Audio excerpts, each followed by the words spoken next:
けど久しぶりにバイブス上げてこう嬉しできるスイカ How's it going, y'all? Welcome to another episode of the Castaway Anime podcast. I'm Neon Manta.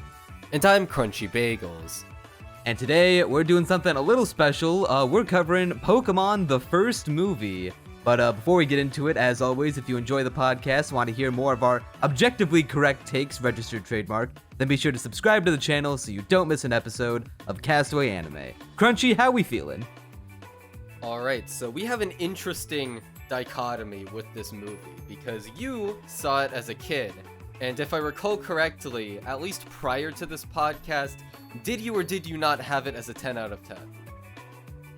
Correct. I did. As a kid, let me tell you, I had and still have, to this day, the VHS, in the case, for Pokemon the first movie, Mewtwo Strikes Back. It's in my drawer, right now. Obviously, this is a podcast we're bringing that, back the can't archaic, pull it out. fossiled media.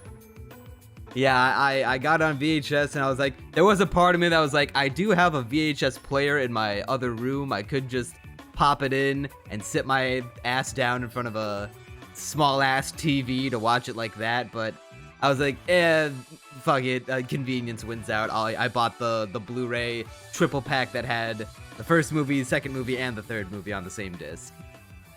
Yeah, so whereas you've seen this movie as a kid, I have not. I have no prior emotional attachment to it, and so I'm coming in raw for the first time. I have seen other Pokemon movies as a kid, but not this specific one somehow, even though it's as far as I know, most famous of them.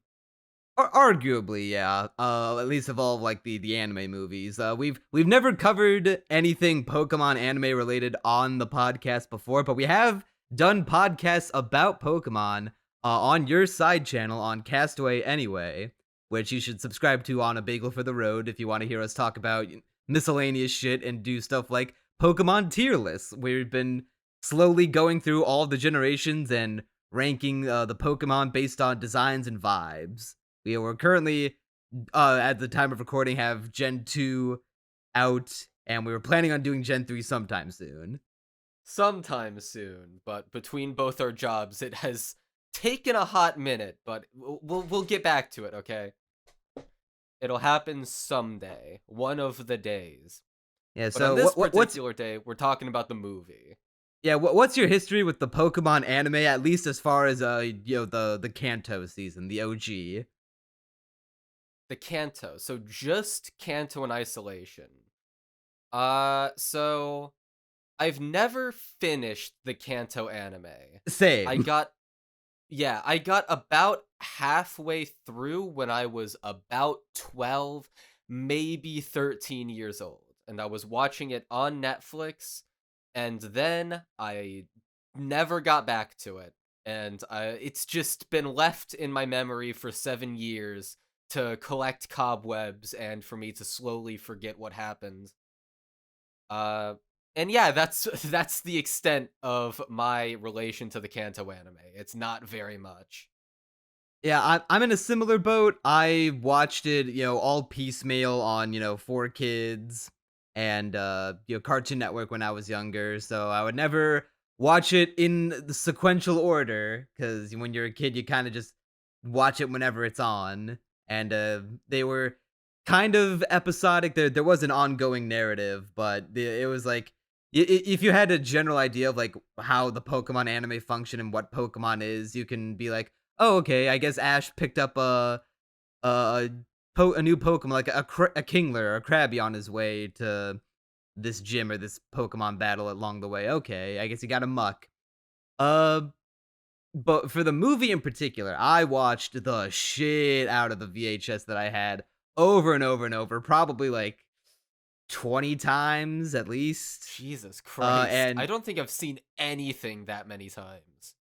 Well, see, I understand. This is when like pre-10-year-old, this is like pre-10-year-old Neon, where I'm just like, sitting in front of my tiny ass VHS TV, just rewinding to my favorite parts on the tape, watching it over and over and over. I like watch it so many times, and I will say I am sad that my DVD copy did not come with or Blu-ray copy rather, did not come with the Pikachu's Vacation short that preceded the VHS copy that I had, because that short is really cool and really funny, really cute. But no, my Blu-ray collection only had the movies, no special features to speak of, which was very disappointing. I've heard of the short, but I have not seen it to this day because the Minecraft website that I watched it on did not come with it either.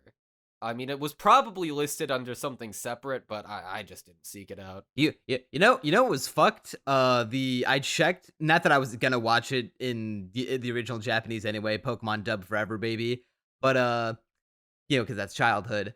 But I checked on the Blu-ray. It's a Viz Media Blu-ray, and it didn't even have an option for Japanese audio with English subtitles. It's just the English audio. That is fucked, especially because, well, we'll get to it. Yeah, because this was in the era rather of 4Kids localization, where not only did they change, certain parts of the content to keep it age appropriate for the youngsters of America and, not induce seizures in them or let them know that uh smoking or violence of any kinds exists. But also the era of, you know what, anime is not appealing on its own. We can't market it by itself to the youth of America. It's too weird, too different. Let's throw Christina Aguilera in it.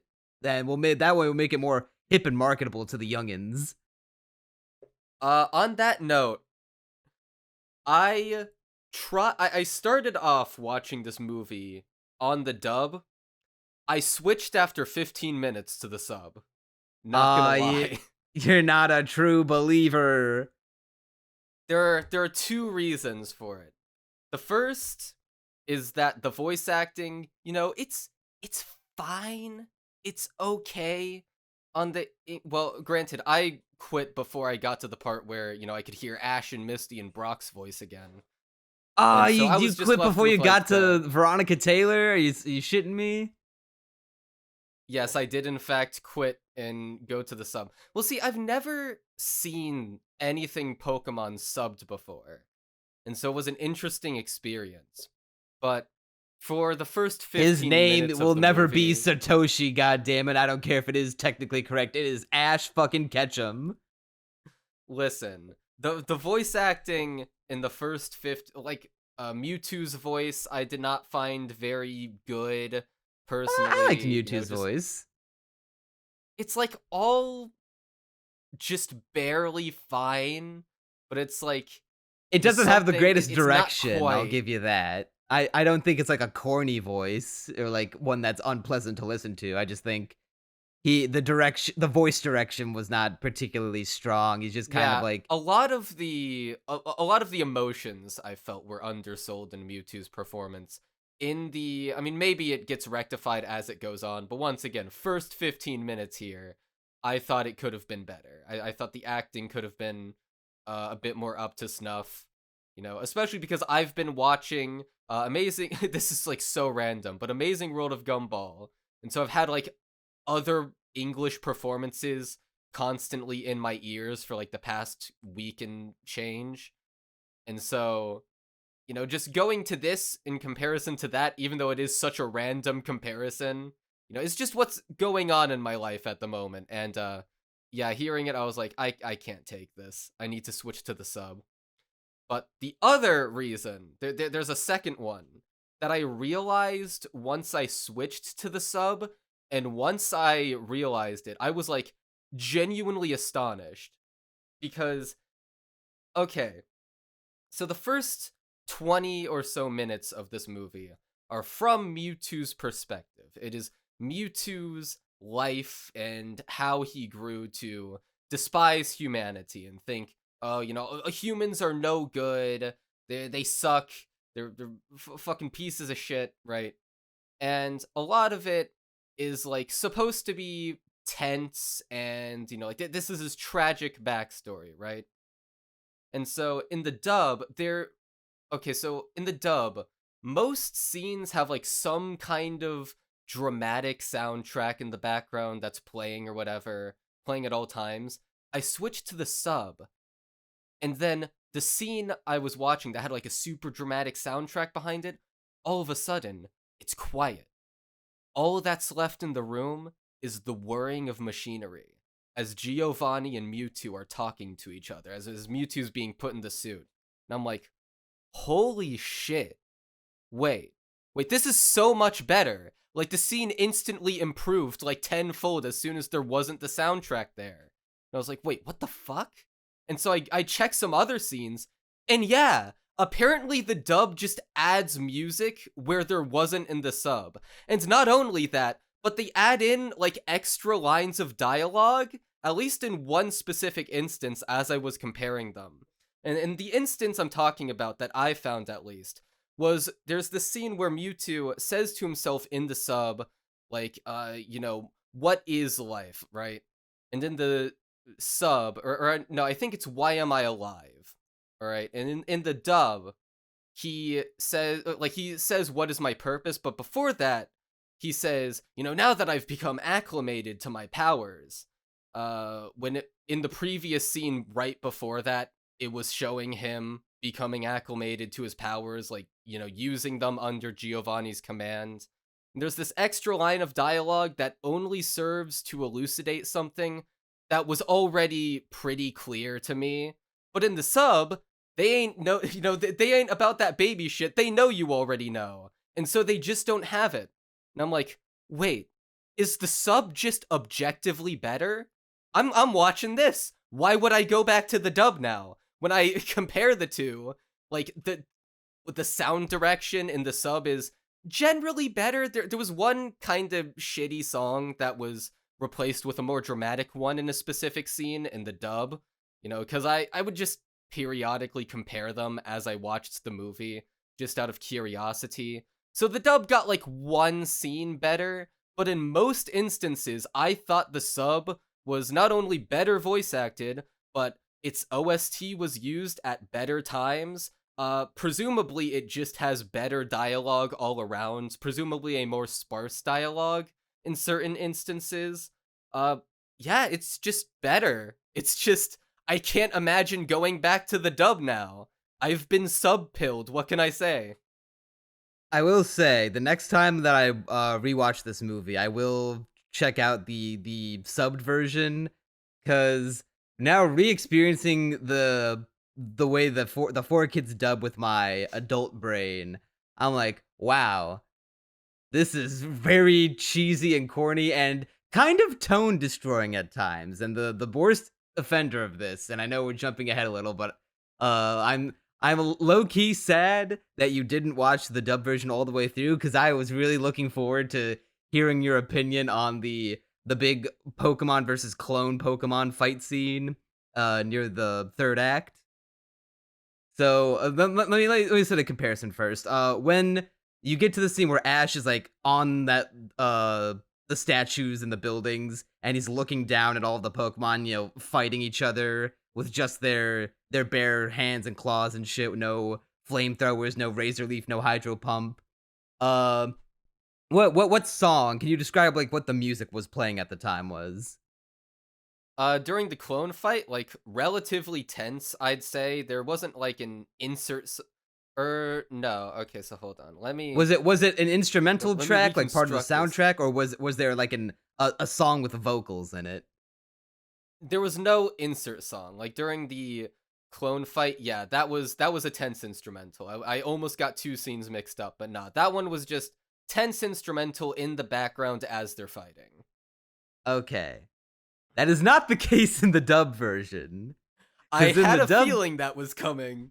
In the dub version, the geniuses over at 4Kids were like, hey, I think maybe this scene of like these Pokemon fighting each other in like a more realistic and sad sense of just, slapping each other and biting each other. Dude, I mean, clone Pikachu is crying as he's beating up regular Pikachu. Like, come on. That shit was powerful. Even as an adult, I was like, wow, Pikachu just outright refuses to fight and just takes it. That's great.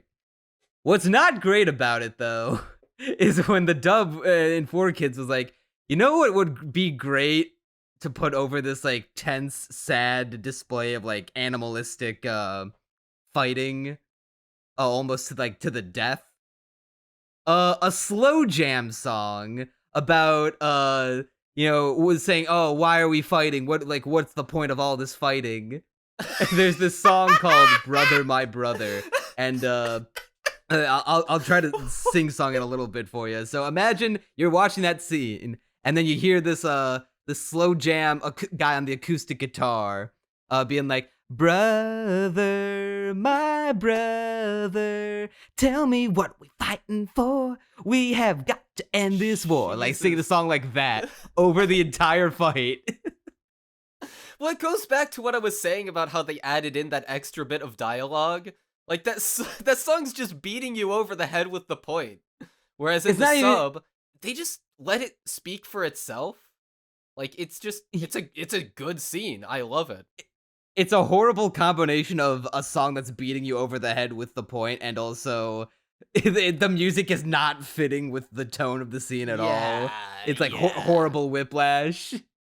That was I guess on that point, I can talk about the one part where the sub messed up on the soundtrack. When Mewtwo is sending out those evil Pokeballs that are stealing everyone's Pokemon, right? In the sub, the OST in the background is like weirdly zany. They've got the person like going ham on the xylophone, and I'm like, a xylophone doesn't fit this mic guy. Yeah, xylophone. They were going ham on it. Meanwhile, I checked the dub because I was like, what the fuck is this song? In the dub, they did choose a proper song for it. It was a more tense one. And so a dub gets 1, but it's like 1 to, I don't know, like 72 stacked against the dub. So you know. I wonder, and I'm sure like something like this must exist in as like a fan project somewhere on the internet.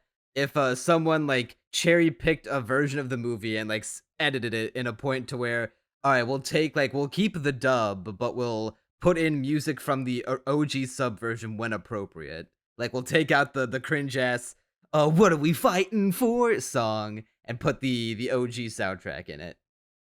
Yeah, although that would be difficult because, you'd have to like AI isolate all of the vocals. Though to be fair, we do have that.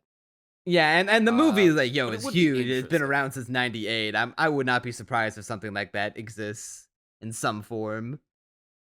It would be nice to see, especially because that instrumental sounds just just what?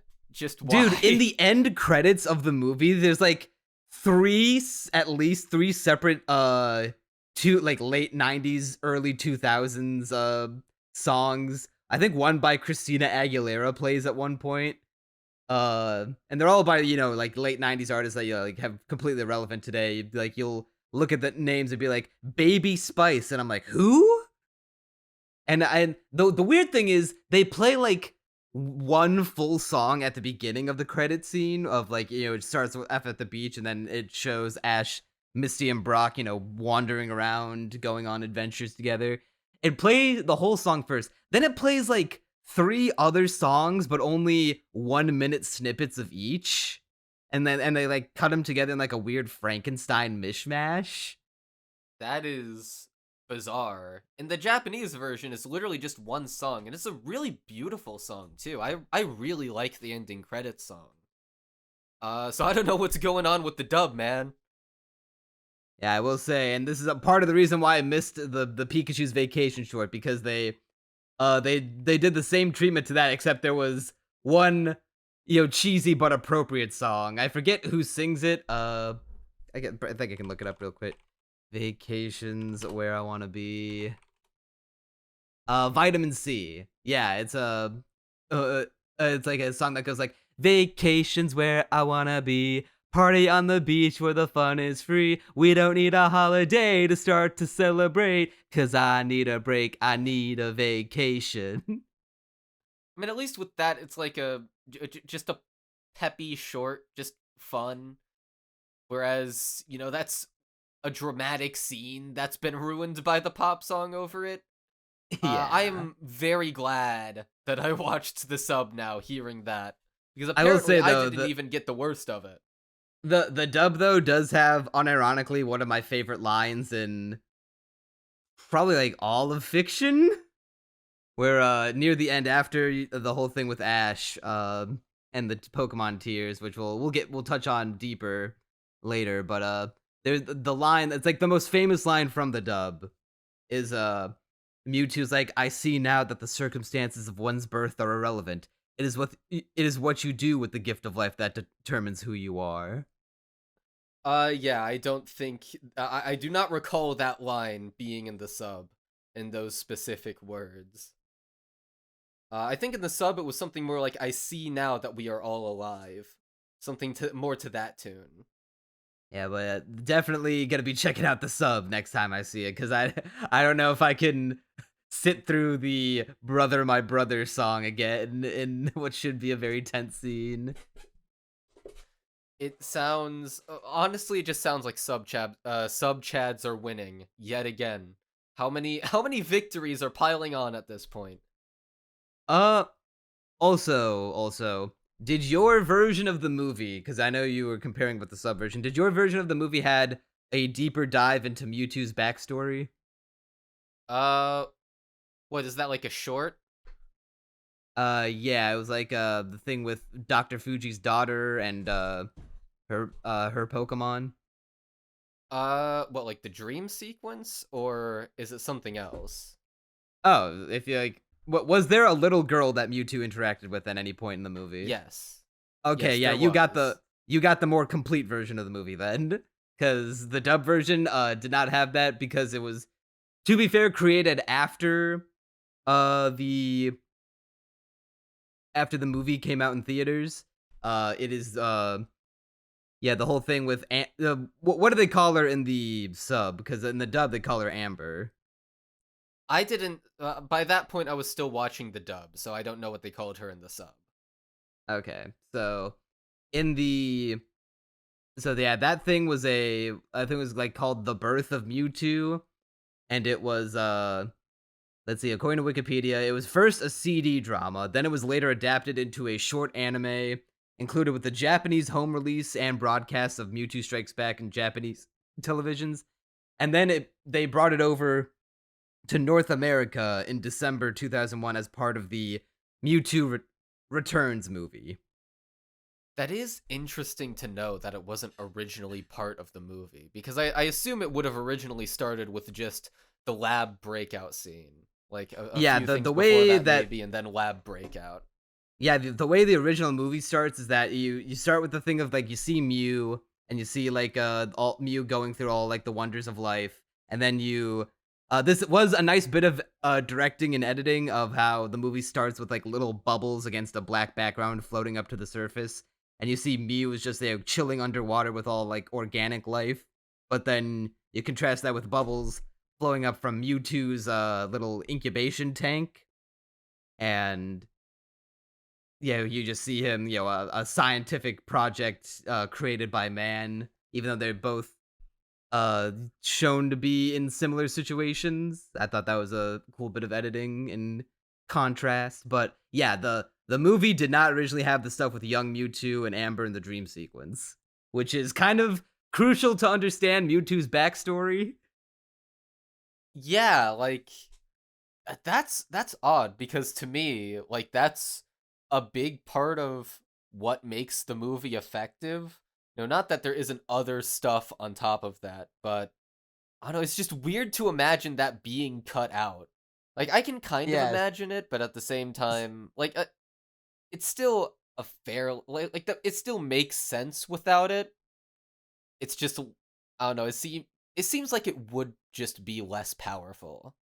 Yeah, it's definitely less powerful because I had knowledge about this scene before the movie, because I really like Mewtwo as a character a lot, but like to see it like in without the movie, like wait, in the context of the movie, but like now having it been removed and just imagine, and then the movie being like, okay, here's Mewtwo. He was a genetically created Pokemon, cloned from someone else, and like they kind of do a decent job of establishing that he has an identity crisis because he's like, okay, I was not born, I was created. I was like literally made to be a copy of this legendary Pokemon, but I have no identity of my own. It was designated upon me at birth.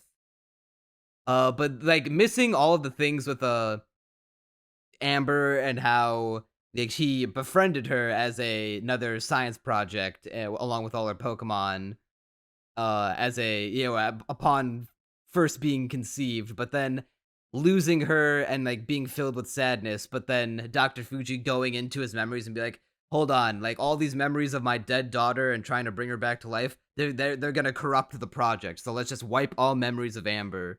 But he still had that innate feeling of like loneliness and sadness, but now no like actual memories to pin them to give them context. Like that made him a lot more sympathetic, and that makes him like a more interesting sympathetic character. With that taken out, now he's just like an angry science project. Yeah, I can definitely see that. But we've been talking for a long time. What do we actually think of the movie? No more sub versus dub. What is the actual quality of the actual movie? Upon like okay, actually, quick question. How long has it been before this since you saw the movie? Uh Probably okay, well, technically, then this is cheating and it doesn't really count. They made I don't know if you know this. They made a 3D CGI remake of this movie like a few years ago for Netflix called Mewtwo Strikes Back Evolution. It is hot garbaggio. I heard the concept of that and immediately understood that it was hot garbaggio. Because why? Why would you that's just such a bad concept. Like why would you do that? For what purpose? Because the movie looks really good. Like it's not always that, strongly animated, but the aesthetic is on point. I like the 90s cell animation, darker lighting, so many great shots. Yeah, Mewtwo's Just island why? and castle is like a really cool setting. Very distinct, very The aesthetic is memorable. just really good. I just Isn't it really fun? like the aesthetic of the movie. I love how Mewtwo has a big spiral staircase in his castle. Yet he just, when he's introducing himself to the trainers, he just beams himself down in a pillar of light right in between the center of the spiral staircase. Yeah, there's just a lot of small flourishes like that, but I mean, what was the CG movie like? How bad? How neutered I think it was it? was supposed like a shot for shot remake, just in CG, and all of the soul sucked out of it. Well, that does sound like hot garbaggio. Yeah, it was not But good. before then, well, what was it? So before that, I don't think I had seen it since I was a young teenager, probably. And so, like, probably definitely before I turned 18, it had been not quite a decade, but probably closer to 10 years than not. So, yeah, with my fully developed adult brain now, as a kid, I was like, oh my god, this is like peak everything. This is the best Pokemon thing in the world, 10 out of 10. I watched it 20 times. As an adult, and maybe part of this is the dub affecting my opinion of it, but I at the same time there is still a bit of a nostalgia that I can't quite let go of, but altogether, I would say the movie in my eyes has gone from, peak perfection to it's alright. Listen, this film is perfectly acceptable. It is. It is. It's fine. It's okay. It's not offensive. I'd give it like a 7. It's I dropped my score from I wasn't to a 6. bored. And You granted, dropped it to a 6. Hot damn. Possibly, it could go up to a 7 if I watch the sub. Oh, especially the version with Amber in it. But as for if I'm judging the 4Kids presentation, 4Kids version of it, yeah, like 6. It is fine. It's. I mean, there are interesting things about it. I like the themes of the movie. I like its message, but there is a lot of just, I guess. Okay, so the beginning of it is, I wouldn't say, it's a little oppressive if you're seeing it from Mewtwo's perspective, right? Like you get it, like you have dreams of this girl who then disappears along with the Pokemon friends you made. Then you're born into a lab of people who don't care about you except insofar as being an experiment and, bringing forward their scientific advancements. And then, you destroy all of them because, straight up kill them, it's implied, which I liked. That's gnarly.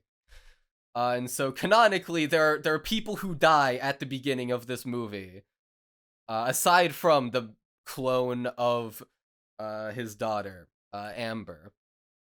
And then after that, Giovanni comes, and it's at this point Mewtwo's like, okay, maybe these humans were the bad ones, but this guy, this guy's gonna hook me up with something nice. This guy's gonna be a friend.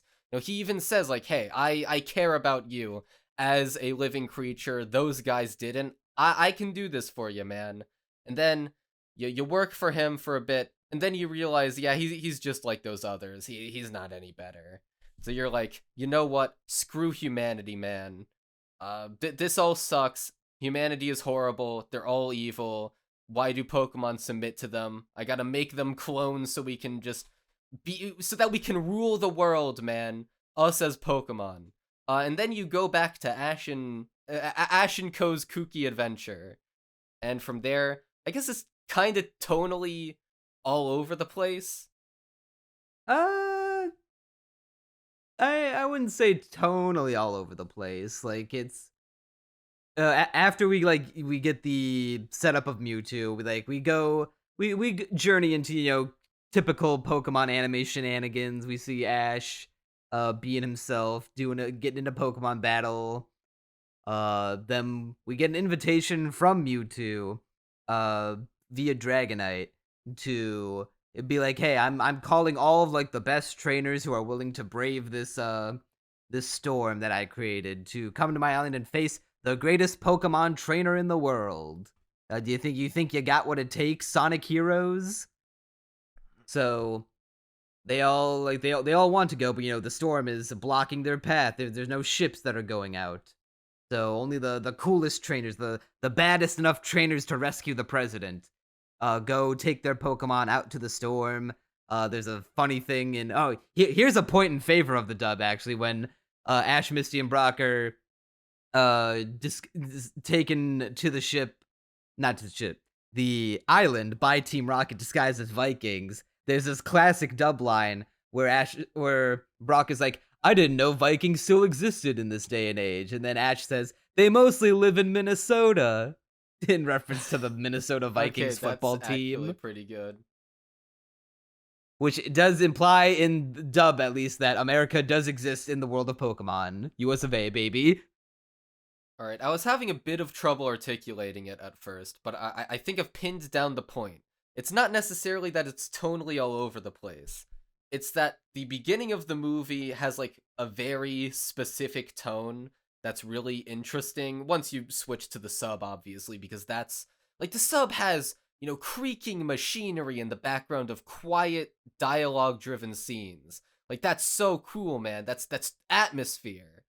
And then it becomes a kooky Pokemon sort of normal adventure, and it feels more in line with what you'd expect out of a Pokemon movie. Whereas the first 20 minutes or so, once again in the sub, feel just, I mean, they're super well, I wouldn't even say super well directed, but there's interesting shots in there. There's, once again, just the sound design in general, and it had this palpable atmosphere that I think gets lost in the rest of the movie. And I don't necessarily like that about it. I think I like what the first 20 minutes brought to the table in terms of that, in terms of directing and atmosphere. Then as we go on, it kind of becomes, what I more so remember from other Pokemon movies that I watched as a kid. And, stuff from the anime. Yeah, I do like how, even if you disregard the this backstory short film that got cut. You could take just like the part of Mewtwo being made in a lab up until he escapes Giovanni. You could like turn that into a short film, and it could like stand on its own. Yeah, that is like to be fair, it does feel like, I wouldn't say removed from the rest of the film, but yeah, tonally distinct and atmospherically I distinct. think part of the reason is because it's all like it has nothing to do with Ash and Co. It's just like a thing that happened, and then Ash and Co. just get roped into it. I was taken aback by how long the movie spends not introducing Ash and the gang. And I do kind of respect that about it on the one hand, because it's like, that is, granted, the original movie wasn't like this, but with the, I guess, short film tacked onto it at the beginning, it is kind of a risky move, right? Like, I'm not sure how many movies would do that, without introducing the protagonists. But at the same time, yeah, it does lend to what you're talking about of, it feels like a snippet, and then there's just the rest of the movie afterwards. Yeah, but to be fair, the rest of the movie is like pretty fun. I mean, yeah, it's entertaining. I wasn't bored. There is some kooky hijinks, but it's nothing spectacular, right? No, it looks nice. It looks pretty. But yeah, it's, I wouldn't say a letdown, but it's just, how do I put this into words? It's not it's not a 10 out of 10. It's not spectacular. I mean, it's definitely a 10 out of 10 when you're a kid and you're watching it Pokemon in theaters on the big screen. I did not have the benefit of seeing this movie as a kid on the big screen because I'm pretty sure it came out in America before I was born. At least in North America. Yeah, 1999. Before I was born. If I were like a 6-year-old and I saw this thing in theaters, I would like my mind would be shattered, and I'd probably feel even stronger about it that way than otherwise. Yeah, so this is a bit of a random point, but that opening battle at the beginning of the movie, that sent me as someone who has actually played the Pokemon games. That first battle between Ash and that one dude, just that random schmuck, every part of it was wrong. Every single part of it. Bulbasaur versus Donphan. Who you got? Let me go through this.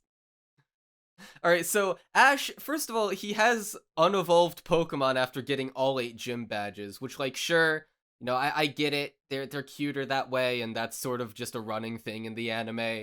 And but it's still, just kind of implied that they're as they're kind of as strong as like your evolved forms, or at least nearly on par with like a Bulbasaur could be on par with a Venusaur, but they're like, imagine like they're level 100 maybe. Yeah, but the issue is, right? So Ash sends out his Squirtle first, then my bro, or no, it was Squirtle and Bulbasaur. He sends out Bulbasaur versus Donphan. Yeah, but the thing is, he puts the Bulbasaur first, and then the guy's like, alright, I got a Pokemon that can take this guy on. Go! My ground type against a grass type. This will surely go well for me. And then he gets one shot. And then, by the way, Ash is like one-shotting all his Pokemon. And then he sends out like 3 Pokemon at the same time. Whereas Pokemon, I mean, I guess, Ash had 3 out by that point. But it's like, you're supposed to do it 1v1, right? But whatever. It's the opening fight. You gotta get it over with quick. By the way, he has 2 ground types and 2 bug types. So nice. A nice type variance in your team. And then Ash's Pikachu goes out, thunderbolts everything, and he one-shots a ground type with Thunderbolt. What Pokemon was it again? I think it was Golem. Remember. Yeah, it was Golem. Yeah, one-shots a Golem with Thunderbolt, a rock ground type. Oh, look, I'm just gonna say it. This thing was painful to watch. Entertainingly painful, but painful. You know what was cool about it though, and that one fight though? that when Dawn Fan shows up, this movie came out in Japan in 1998. Gold and Silver was not released until over a year later. So it was Yeah, one of I those cool moments noticed where, like, that. who's that Pokemon? Dude, I wish. That's Yeah, do Pokemon movies still do that? I'm pretty sure they do, because I remember at the end of what was it? The Ruby and Sapphire anime. There's a scene like I think it's like the last episode where uh Gary shows up and he has an Electivire, and Ash is like, "What the fuck Pokemon is that? I ain't never heard no dang Electivire. Since when does Electabuzz evolve?" And then Gary's like, "Oh, you never been to the Sinnoh region? They got all kinds of crazy Pokemon there." Granted, I think at that time, Diamond and Pearl were on the verge of being like coming out in Japan, but I'm sure there have been other moments like this where they showed off Johto Pokemon. I mean, for God's sake, Ho-Oh. Ho literally in the first episode of the anime. Like that's that's just cool. That's just awesome. Yeah, it's Like, I it's wonder the kind how of thing you people think about felt where it's it like, back then. yeah, like when you're a kid, you're like scrambling all over your copy of Pokemon Red, Blue, and Green, being like, "Where the fuck is Ho-Oh? Where the fuck is Donphan? What the fuck is a Donphan?" I don't even think they even like name dropped the Pokemon in the Did they call it Donphan in the sub, because they just play a version of I want to be the very best over this fight in the dub? Does he call it Donphan? I don't actually remember. I know they had a song playing over it, but there was still some audible dialogue, I'm pretty sure. But granted, in the sub, all the Pokemon names were different. So it's like, go, Lizardon, my Charizard. So if no, what, he probably didn't say Donphan, because I feel like I would have remembered if Donphan had a Japanese name that I didn't recognize. Yeah, seeing that 'Cause Pokemon. Meowth is Nyasu. Yeah, seeing the There's Pokemon just like these little that. things, I love it. That was my first introduction to Donphan, and that's part of the reason why Donphan's like one of my favorite Pokemon. Aside from it just being cool design, they showcase it so perfectly in this movie. It's an elephant that's a wheel that spin dashes. Like, Yeah, say less. I did like that about it. They Like, made imagine you're Donphan being a look kid. cool until it got one shot. Yeah, imagine you're a kid and you seeing that and you have no idea who that Pokemon is, and you're just like, what the fuck? I need it. Yeah, that was cool. Fight is still atrocious though. Yeah, Squirtle Just one shot from a tactical perspective. Exactly. Jessie is strong as fuck because she stops a Dragonite with a frying pan.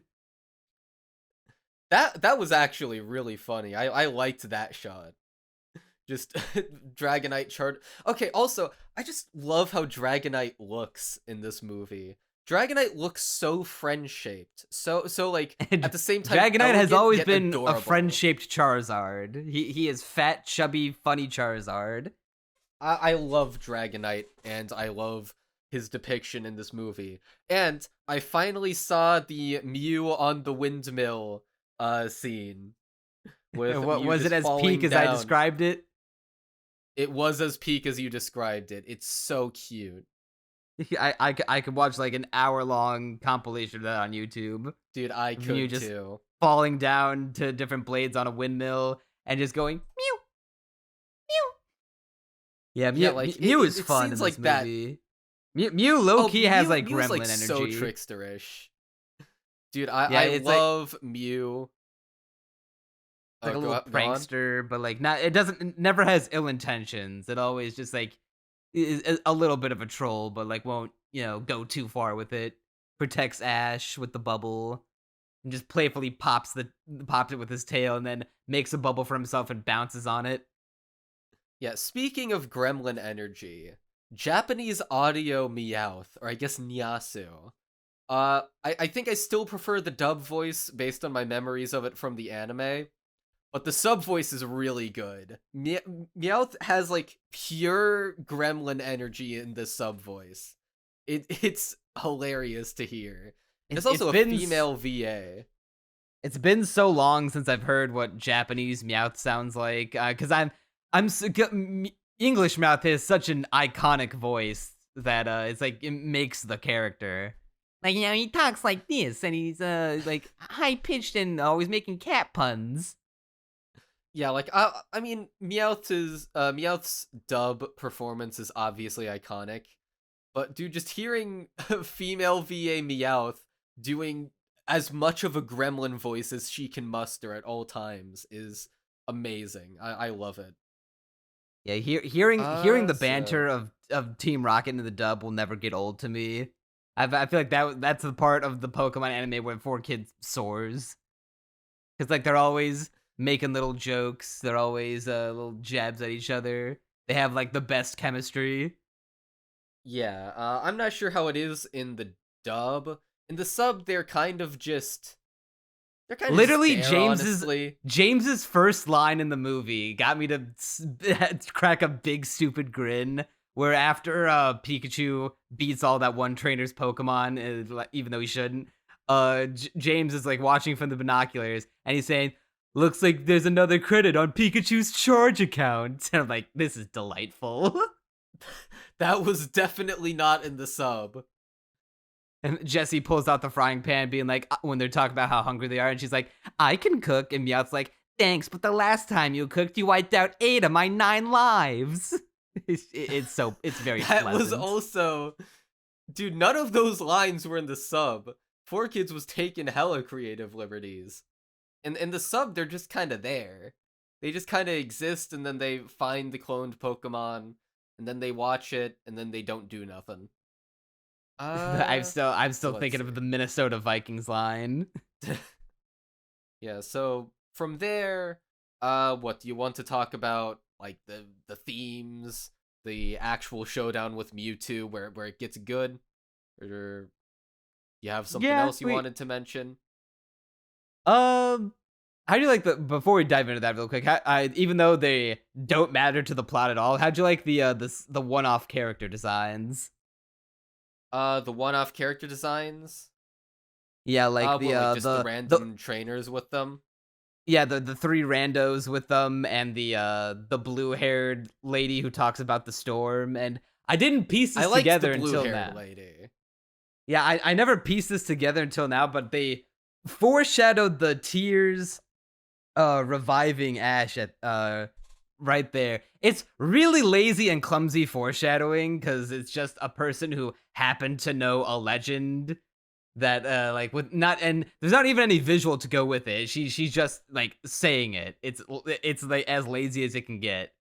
And I kind of almost prefer the version of just letting the tears bring Ash's petrified body back from petrification, as more of just like an emotionally powerful moment by itself. Yeah, but there is foreshadowing, so you can't complain about it. I can't call it like an ass pull, I guess. Yeah, true. Although, I will say on, like you said, an emotional level, I mean, I guess we can just dive in at this point. On an emotional level, I really do enjoy it, as well as a thematic level. Because how I really feel about this movie, and what I think is probably the most interesting thing about it, is it's kind of like, I guess for lack of a better way to say it, Baby's first Is Humanity Truly Evil movie. And it's about Mewtwo, at first thinking, like, okay, because I've already gone into Mewtwo's backstory, right? Mewtwo has every reason to believe that all humans are terrible, for the most part. Like, except for the one girl that he saw in his dreams when he was a young'un. He, like, everyone else has just been there. Yeah, no longer even has memories of. Like, everyone else has just been there to screw him. And so, and like, because he awakens into the world in a state of confusion and mental distress. Like, every waking second of his life has been not great, frankly. He hasn't had the best of circumstances.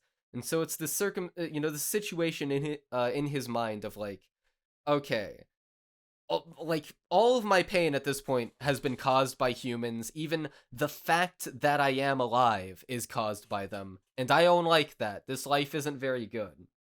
And so his goal is essentially, look, humans, get them out of the picture. They're bad. Us Pokemon need to be on top. And yeah, you Pokemon right over there, submitting to him. You're no good either. You gotta stop this, man. I'm gonna clone you. And the message of the movie, right, is basically that, look, humans, not very good. You could even say not very good on average. But what the key to all of this is, right, and this is spelled out a bit in the dialogue, at least in the sub, of like, in the sub they say, creatures of the same species, creatures who are alike, they're destined. It's someone pointing this out as the clones are fighting their real selves. Like, people, like living beings of the same type are just destined to fight, right? It's just what happens. But then, that happens to Ash. He gets got, he turns to stone, and then they all, they all cry for him. And the literal, like what the symbolism means is that the way to resolve all this fighting is empathy. That by having this empathic response, the tears can heal him, in the context of the movie at least. And in real life, what that means is, hey, if we have enough empathy to cry at others' pain, and if we're able to open our hearts enough to do that, like, we can get by. That's the key to all this. And Mewtwo, upon seeing this, is like, ayo, maybe it ain't all over. Maybe it's not Jover just yet. That's at least my reading of the scene. And what I think is the most interesting thing about it, on an emotional level, a thematic level, and just on the level of general writing.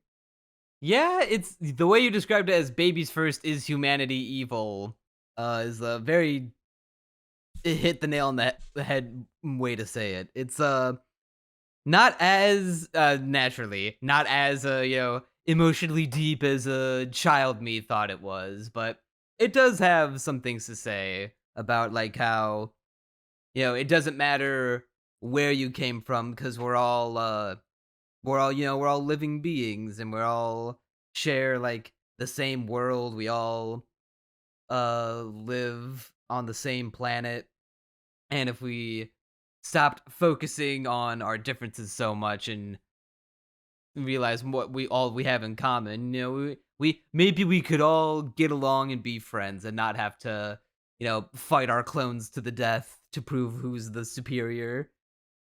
Yeah, I mean, I do like the gradual realization that the characters have, as well as the Pokemon of like, why are we even doing this, right? Like, what is the point of fighting?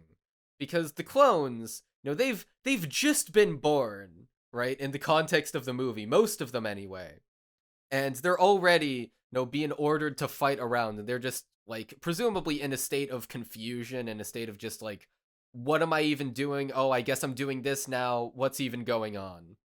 And it's just, it really hammers in the idea of like, literally, what is the point of this? And the answer is, in Mewtwo's mind at least, it's this idea of, hey, we're gonna prove the clones are stronger, so that we can, show our strength, show our worth, and then we're gonna be the ones in charge, baby.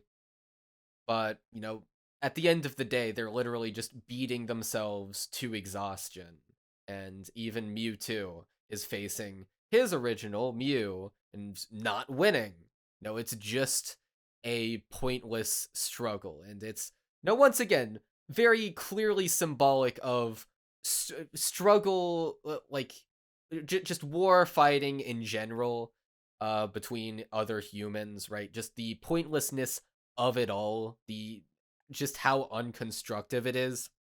That's the point it's getting across. And it's, at least in the sub, I know there's the song in the dub, but in the sub, I thought it was relatively tactful. It did not beat you over the head with it. And I liked that about it. The dub It gave unfortunately you has just that enough unique room problem. to interpret it. Yeah.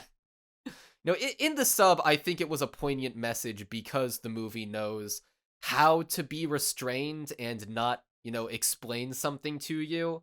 In the sub, it just let it play out and let you get what you wanted to from it. I will say, now that I have the benefit of having an adult brain, my one big problem with this theme is that Mewtwo comes to like the resolution way too like quickly and like with I no noticed that immediately. struggle Yeah. whatsoever. You're just like, It's oh my god, these Pokemon cried and brought this kid back to life. Maybe my way of thinking is wrong. well, maybe. It's yeah, I mean, I kind of hand waved it into my brain of like, yeah, this is once again baby's first is humanity evil story. And so I kind of expect stuff like this from a Pokemon movie.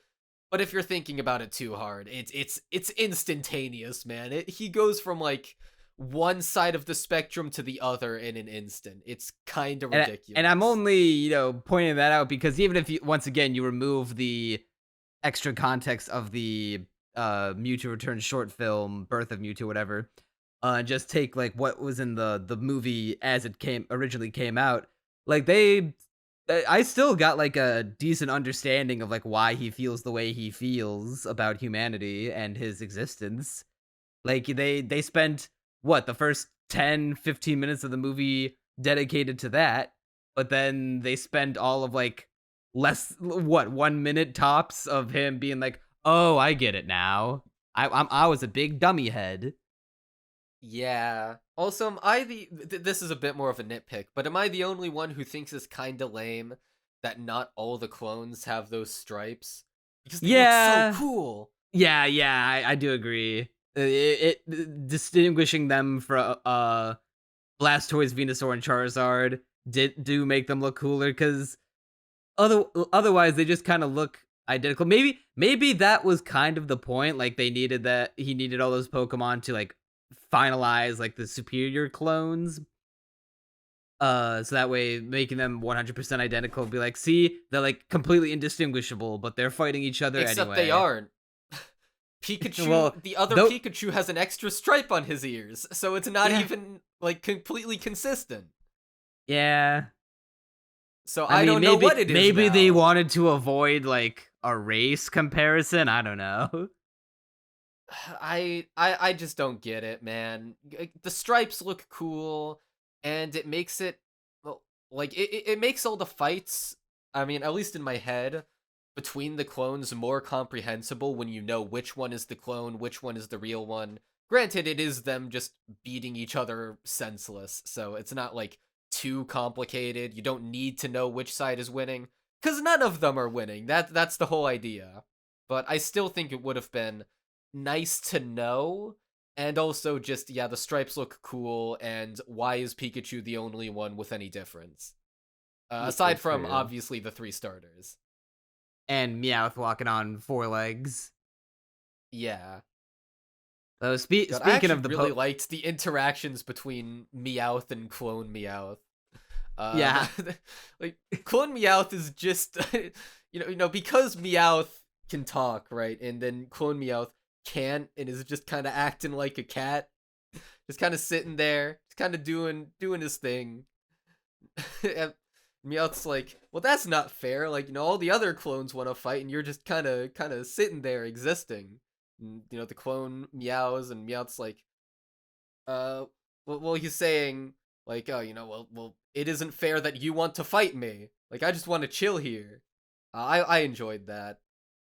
Yeah, I love the oh, I don't know another chance we'll get to say this, but once again, Charizard bros stay winning, where Charizard has some of the coolest interactions in the whole movie, where as soon as Ash busts him out, he side-eyes Mewtwo, then hits him with the flamethrower point blank immediately.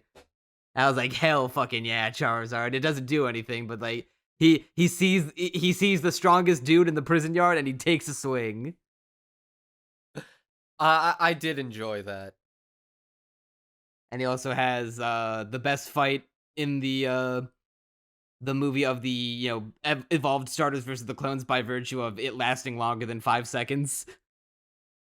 Yeah, I mean, true. And the shot of the clone Charizard biting real Charizard's neck, that was pretty raw.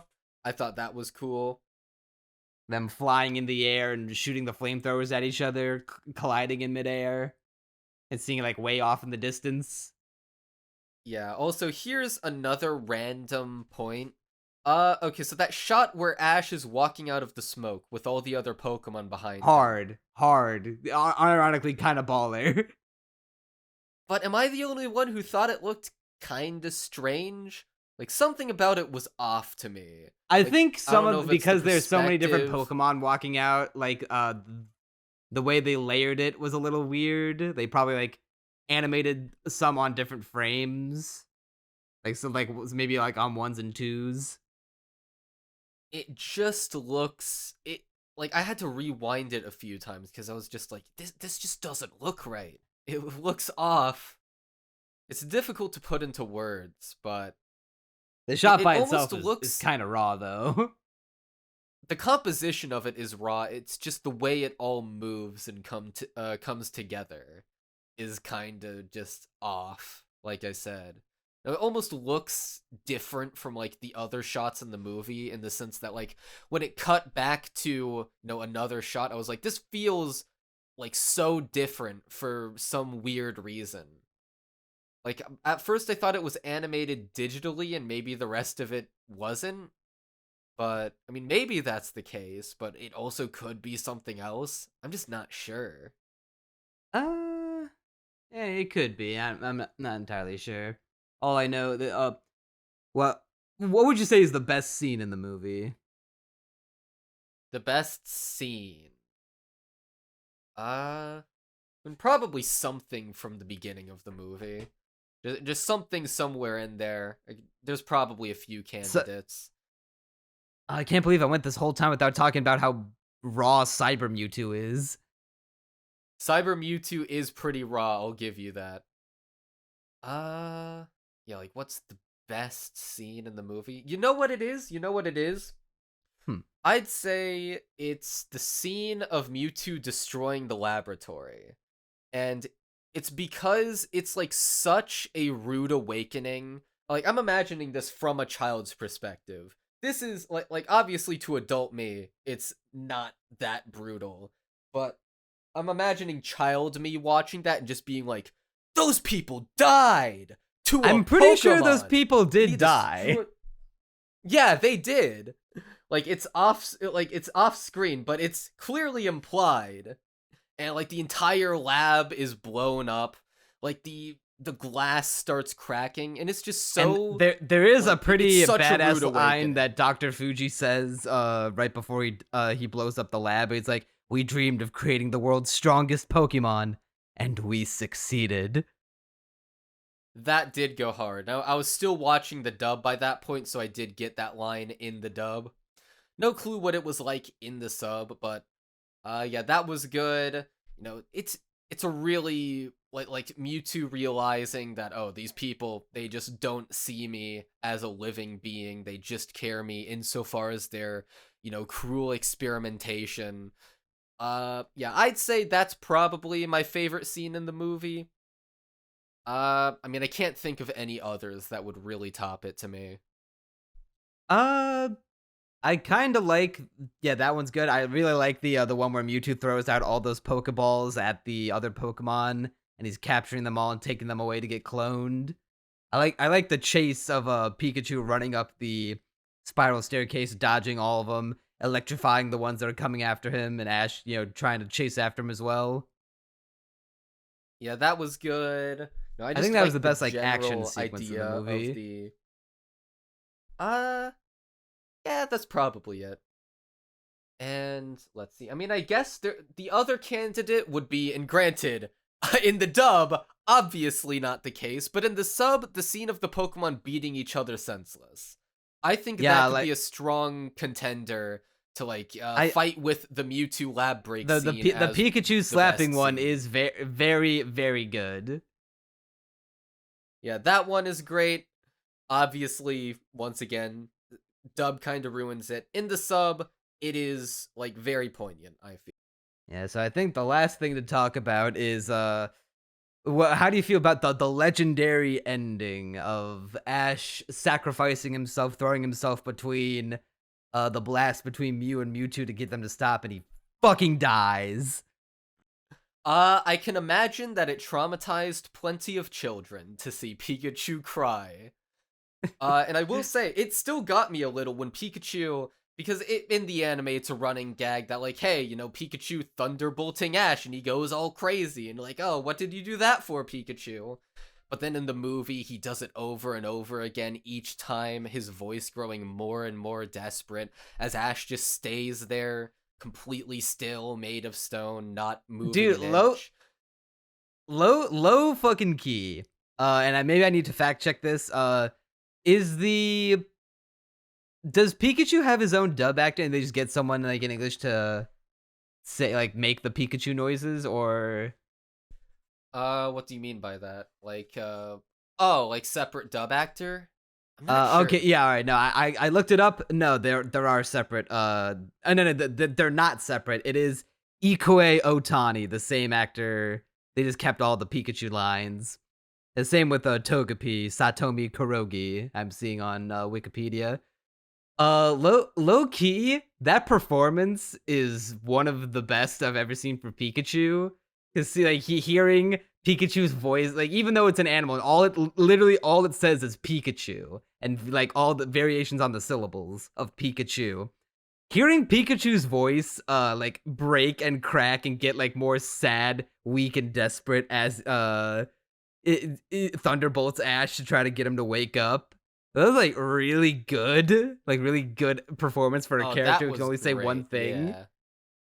Yeah, I mean, it I like communicates all it it needs was to with kind of that getting to single me. word. Yeah, hearing like the voice crack when she says Pikachu, like chew, and even his thunderbolt is getting weaker and weaker to the point where he can't even like shoot it out at Ash anymore. Yeah, that was absolutely great. Yeah, I think it's just a generally good scene. Obviously, you probably have some qualms with the whole tears thing, but honestly, it's a Pokemon movie. I'm not. Yeah, I'm willing It's to chalk hard it to up be to upset being about like, it. I'm willing to chalk it up to being like, oh, it's like the magic of Pokemon. And like in face value, it's like a really strong like message of like see, or like a really strong moment of like even like these clone Pokemon who don't know who the fuck this guy is. They're like all crying at the unnecessary loss of life, all in the name of like trying to get these two Pokemon to stop fighting each other. Like he threw his life away in the name of understand peace and understanding. I Yeah, will like I say don't even though necessarily. that Oh, I go do want to ahead. say this though. It's fucked up that all the Pokemon are crying, yet Misty and Brock are like almost stone faced. They do not shed a single goddamn tear.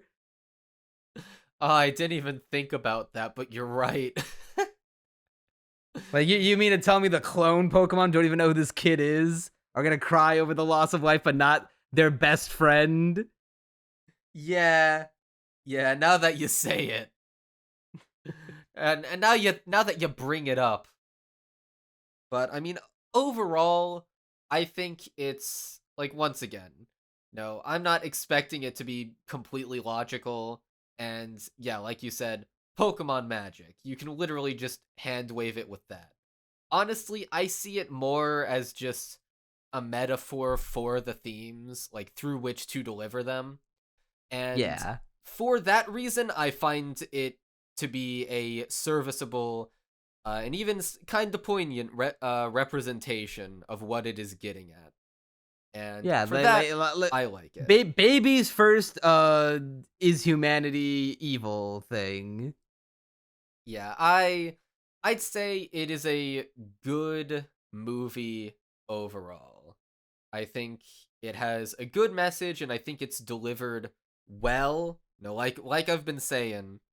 But babies first, man. Babies first. Yeah. Let's try to think of anything else. Any other moments that are worth bringing up? Misty and Brock basically do nothing. Speaking of, they're just kind of there. You are right. Now that I think about it, they do just kind of exist.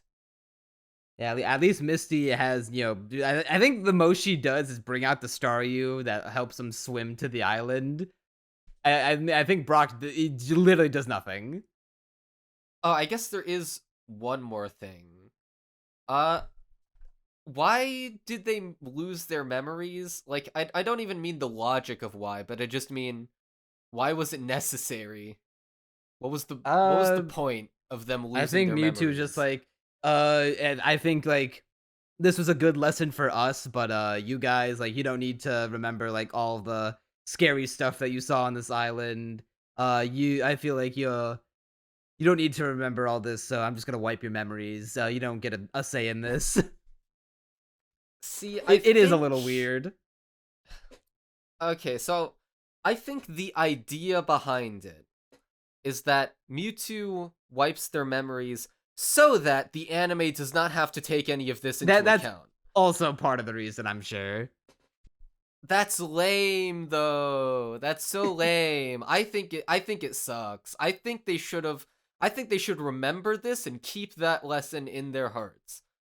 But instead, nah. I mean, for all the characters know, it just didn't happen. I think that's cringe. I think that It never happened. sucks. We made it up. It was a mate. This one was invented by a writer. Not this time. Yeah, I don't like that ending. I like everything else about the climax of the film, but the fact that they don't remember it, I think that's cringe. I think that's lame. I do kind of like the bit of Ash seeing Mew at the end and being like, "Hey, it reminds me of when I saw Ho-Oh. Maybe it's another legendary Pokemon that I saw here." Yeah, I mean, I liked that, but I also, I'm imagining a version of that where he remembers it, and then he sees Mew and remembers everything Mew did, and is like, bye Mew, or whatever. That would be so touching and cool and nice, and like a great send off to the movie. And instead, it's just like I don't remember anything. Dementia, I forgore. And then, everywhere at the end of time presumably starts playing in the background, and then the credits begin. Yeah, and with that, I think that brings us to the end of this episode of the podcast. How did it feel journeying back to the Pokemon anime after how many years you spent away from it? Yeah, I think the last thing I watched of Pokemon was me attempting to watch the Pokemon X and Y anime when I was 14, and I got 9 episodes in and quit because I thought it was boring. And so this is the first Pokemon thing I've seen in 5 years, nearing 6. And I thought it was good. It was perfectly acceptable. It's just not anything great or spectacular or a masterpiece like you did proclaim until today. Yeah, granted, that was all child me. Now I'm. As much it did kind of sadden me a little bit to go onto my anime list and change my 10 out of 10 to a 6. Oh god, you also would have had to change the comment. What was it originally? Originally it was something like, oh, this like pinnacle of Pokemon anime, the scene of Ash sacrificing himself, he like is so sad, bro. And now I'm just like, yeah, it's not that good. It's not as good as I thought it was. It will forever hold a nostalgic. Oh yeah, go on. I was just saying it'll forever hold a nostalgic place in my heart because it was like, bro, that VHS is like a treasure to me. I'll never get rid of it. But yeah, I wonder how much it even goes for nowadays. I wonder if it's like rare or not. Pokemon the first movie VHS. Could bro get rich? Oh my god, box copies go for in the clam show. What is that? I don't know. Google says it's like ranging from prices between like $20 to $300, but I think that $300 must be like a new sealed copy. So probably not that expensive. But yeah, Okay, I'll never get rid of it. it means too much to me. Yeah, I'm surprised that I came away with it with a higher score than you did, because I Well, thought I was you gonna be did the get one letting you down. you did get the better version of it. Next time I watch it, will be the sub, and maybe that'll change my opinion from a 6 to a 7. I can't imagine it going any higher though. Yeah, there's no way it goes higher, dude. 7 is where it's topping out at, and it's not even a particularly strong 7. But you know what? It was good. I think it had enough to say such that it was worthy of a 7. And once again was subtle enough with its messaging for that to be, it was an interesting movie.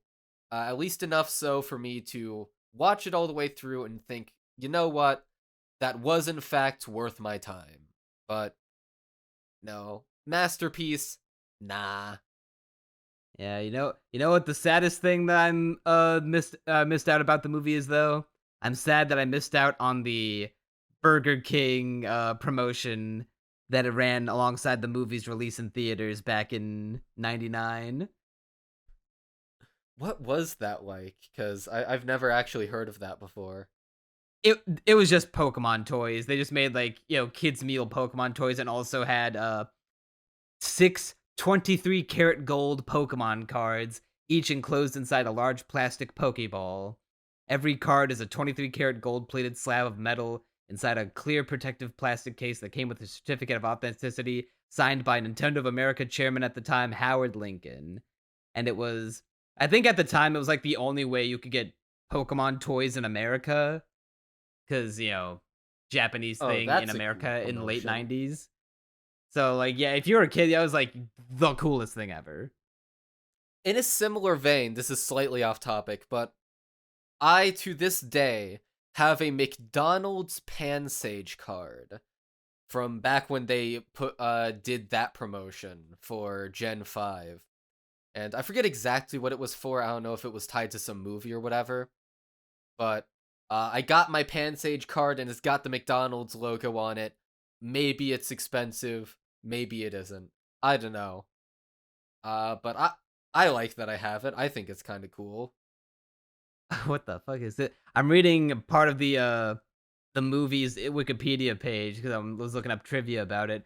Apparently, this the former president of 4Kids at the time, who served as the film's producer of the dub, revealed in a 2022 interview that while shopping the film around to various distributors, one studio suggested having Leonardo DiCaprio dub over Ash's lines. What? I now Excuse me? I want to know what that version would have been like. To not hear not Veronica What the Taylor, but fuck? Leonardo fucking DiCaprio talking as Ash Ketchum. Now I gotta hear Leonardo say, Pikachu used Thunderbolt. That would have been a strange reality. But yeah, I mean, I'm pretty much out of things to say about the movie. Yeah, the very last thing I want to say is, oh, how familiar are you with like all of the various seasons of Pokemon up until like the Gen 6 anime? I know you said you made it 9 episodes into the Gen 6, but what about Gens like 1 through 5? I have seen all of 4, because we had the DVDs for it, and I watched them all in order, front to back. So that one Yeah. I was completionist on. Gen 5, I caught on TV when I was 6 or 7 years old or something like that, just whenever I could. And the only episode I remember clearly is the one where Oshawott had to learn to open his eyes underwater. And that's about the extent of my memories.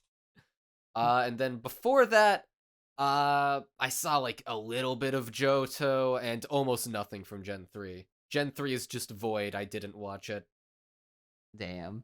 So I was gonna suggest, what if we make this a thing where it's like every now and again when we're like out of things to cover, we can do an episode on a Pokemon movie. Not, well, I don't think we'll ever be able to cover like the actual anime because that's too much of a commitment. But like just the movies. You know, that would be interesting. The only issue is I'm not sure how many of them are going to be actually good. Oh, I doubt many of them will be good at all. I have heard that there's this some one- stinkers. Dude, I was looking at Digi's Mal profile, and she gave multiple Pokemon movies a 1 out of 10. Oh, Literally, no. she gave Deoxys Strikes Back, I'm pretty sure. Not Strikes Back. What was it? I 'Cause think it was this one is called Mewtwo Destiny Strikes Back. Deoxys. Destiny Deoxys. There we go. Destiny Deoxys, a 1 out of 10. I remember as a kid, I really liked Jirachi Wishmaker, just because I really liked Jirachi. And that was the extent of why I liked it. I'm trying to think of all the fan favorite ones. I know there's some people who go to bat for the Lucario movie. I don't think I've seen that one. I haven't actually seen an awful lot of Pokemon movies. I I'm trying saw to think the of all the ones that Hoopa one when I was like... Oh, I heard the Hoopa 11. one was dog shit. I don't remember anything about it, except that I don't like Hoopa's other form. The one with like Unbound 4 hands form. or whatever. Unbound form. Normal Hoopa is cute. Why did you have to turn him into whatever that is? Oh, what else was there?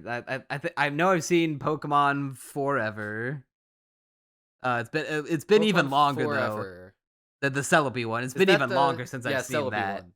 Yeah. I have also seen that one a long time ago. Wow, that was ages ago. Yeah, I this is probably God, before the Mewtwo movie. It like the last Pokemon movie I would have seen was probably honestly the Hoopa one when I was 11. So everything after that is just like barely remember it. Honestly, I don't even remember the Hoopa one either. Oh, I watched the Keldeo one. I really liked Keldeo back in the day. And so I liked that movie because I liked Keldeo. That was literally the extent of my thoughts on any given Pokemon movie. I like the Pokemon it focuses on, therefore I like the movie. Those were my standards as a kid. Oh, what other ones did I see? I remember catching bits and pieces of like stuff like Jirachi, Deoxys, Darkrai, Arceus. I watched the Pikachu I Choose You, or Pokemon I Choose You movie with like the remake where it's just Ash journeying by himself. Like without Misty and Brock. That movie is really bad. But I've heard that I the have sequel not to that seen one it. in the timeline, The Power of Us, I've heard that one was really good. Because that one's kind of like an anthology of sorts. Do people like Pokemon I Choose You? Because I thought people liked it. I hated the only reason it was notable was because people like freaked the fuck out at that one scene in the movie where Pikachu just straight up talks. Wait, that happens? Yeah, you don't remember? I have like, not seen that. No, I haven't seen the movie. yeah, I didn't see the movie at the time either. But like there was a clip of someone like recording it in the theater, being like, Ash is like sitting damaged next to Pikachu, and the Ash is like, Pikachu, why won't you get back in your Pokeball? And then Pikachu's like, it's because I love you. And and like you can hear in the theater people be like, what the fuck? You could do that this whole time? I'm pretty sure it was written off as like a hallucination by Ash because he was just delirious from being hurt. But yeah, it threw a lot of people for a loop. Yeah, I would imagine so. But yeah, most of the Pokemon movies I have quote unquote seen. I don't remember, dude. It's been I don't so remember them long. either. So it'll be fun to go through them all over the years and see which ones are decent, which ones are hot dog shit. Probably a lot of them. Because we do like Pokemon here on Castaway Anime. Maybe not so much current Pokemon, but old Pokemon. Gen 3 peak for Gen 3 forever, boys. Which we'll be covering on the next tier list. So if you want to catch that, subscribe to my other channel, A Bagel for the Road, and subscribe to this one too. It's good.